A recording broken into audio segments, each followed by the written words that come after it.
High দর্শক বন্ধুরা, আমি আজ আপনাদেরকে পাটিয়ালা প্যান্টের কুচি দেওয়ার সিস্টেমটা একটু বলে দিই ছোটো করে। এই দেখুন, আমি এখানে পুরো প্যান্টটায় কুচি দিয়ে নিয়েছি।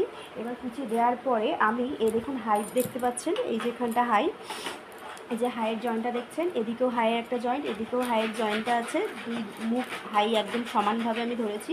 ধরে এদিকটাও আমি স্কেল দিয়ে বা ফিতে দিয়ে মেপে দেখে নেবেন এই হাই পর্যন্ত কত ইঞ্চি আছে। এখানেও আমার 12.5 আছে, দেখতে পাচ্ছেন। এখান থেকে এই যে একদম এই শেষ মাথা থেকে এত পর্যন্ত হাই পর্যন্ত 12.5 আছে, ঠিক আছে। আবার এই হাই থেকে শুরু করে আবার এই কুচির ধার পর্যন্ত 12.5 আছে।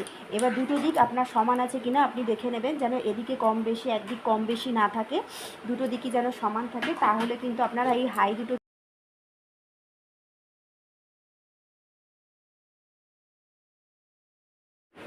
আপনারাও কিন্তু কুচিটাকে কোমরের বেল্টের সাথে সেলাই করার আগে এইভাবে মেপে দেখে নেবেন এক সাইড থেকে আরেক সাইড পর্যন্ত, যে কোমরের বেল্টের মাপে এই কুচিটা আছে কিনা, তারপরেই কিন্তু সেলাইটা করবেন। না হলে কিন্তু সেলাইয়ের পরে প্রবলেম হয়ে যাবে, আবার খোলা পড়া